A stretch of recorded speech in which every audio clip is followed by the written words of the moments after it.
معزز ناظرین و حاضرین، آج میں اپنے چینل دلچسپ کہانیاں میں ایک اور دلچسپ اور منفرد کہانی کے ساتھ آپ کے سامنے پھر سے حاضر ہوتی ہوں۔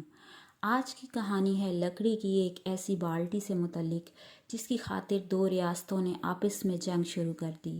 یہ سن کر آپ کو حیرت تو ہوئی ہوگی کہ کیا واقعی ایسا حقیقت میں ہو سکتا ہے کہ دو ممالک صرف ایک بالٹی کی وجہ سے آپس میں لڑ پڑے؟ تو میں آپ کو بتاتی چلوں، جی ہاں، ایسا واقعہ سچ میں رونما ہو چکا ہے، اور آج کی ویڈیو میں آپ کو یہ کہانی تفصیل سے سناؤں گی۔ مگر ویڈیو کا باقاعدہ آغاز کرنے سے پہلے میری آپ سے درخواست ہے کہ ویڈیو کو لائک اور چینل کو سبسکرائب کرنا نہ بھولیے گا، تاکہ مستقبل میں بھی آپ کو ایسی دلچسپ کہانیاں سننے کو ملتی رہیں۔ یہ جنگ 1325 عیسوی میں یورپ کے ملک اٹلی کے دو مشہور ریاستوں کے مابین شروع ہوئی۔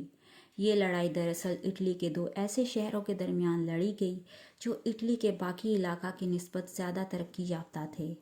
اس وقت اٹلی میں کوئی مرکزی بادشاہت یا حکومت موجود نہیں تھی، جس کی وجہ سے لوگ بہت سے گروہوں میں بٹ کر رہتے تھے اور ایک دوسرے پر غلبہ پانے کی غرض سے ایک دوسرے سے لڑ بھی پڑتے تھے۔ اس ویڈیو میں آپ کو جس جنگ کا ذکر سنانے جا رہی ہوں وہ یورپ میں وار آف پکٹ کے نام سے بھی مشہور ہے، اور یہ جنگ جن دو گروہوں کے بیچ میں لڑی گئی ان میں سے ایک کا نام بولوگنا اور دوسرے کو موڈینا کہا جاتا ہے۔ جنگ جس علاقہ میں شروع ہوئی اس کو ایملیا رومانا کہا جاتا تھا، جو شمالی اٹلی میں واقع تھا، اور یہ دونوں ریاستیں اس جنگ کے شروع ہونے سے پہلے بھی ایک دوسرے سے جھگڑتے رہتے تھے۔ یہ دونوں گروہ دو مختلف پولیٹیکل پارٹیز کے حامی تھے، جن کو تاریخ میں گیلف اور گیبیلین کے نام سے یاد رکھا جاتا ہے۔ گیبیلین پوپ کا حامی تھا اور گیلف مقدس رومن شہنشاہ کا ساتھ دیتا تھا۔ دونوں شہر چونکہ اٹلی کے باقی شہروں کی نسبت ترقی یافتہ تھے، اسی لیے وہاں امراء اور رئیسہ ہی رہا کرتے تھے۔ یہاں کے رہنے والے تعلیم یافتہ اور تہذیب یافتہ بھی تھے اور عیش و عشرت کی زندگی گزار رہے تھے۔ یہ دونوں شہر موڈینا اور بولوگنا کئی سال سے ایک دوسرے سے جنگ و جدل کرتے آ رہے تھے، اور موڈینا یہ ثابت کرنا چاہتا تھا کہ وہ بولوگنا سے بہتر ہے۔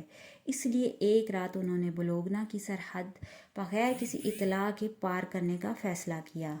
ان کا مقصد اس وقت کوئی لڑائی شروع کرنا نہیں تھا، بلکہ وہ صرف یہ ثابت کرنا چاہتے تھے کہ وہ جنگی اور سیاسی حکمت عملی ہر لحاظ سے ان سے بہتر ہیں۔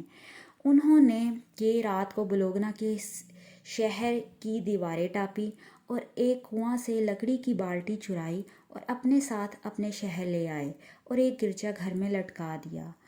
جب بولوگنا کے لیڈرز کو اس بات کا علم ہوا تو انہیں بہت غصہ آیا۔ بالٹی کا ان کے علاقہ میں آ کر چرانا اور اپنے شہر میں لے جا کر لٹکا دینا ان کے لیے ایک بے عزتی کی بات تھی، سو انہوں نے بالٹی کی واپسی کا مطالبہ کر دیا۔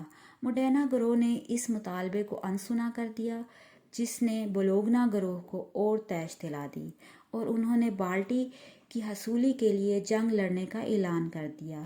12ویں پوپ جان بولوگنا گروپ کا حامی تھا، اس لیے اس نے موڈینا کے مجسٹریٹ کو مرتد قرار دے دیا اور فوری طور پر بالٹی کو واپس بولوگنا لانے کا حکم صادر کر دیا۔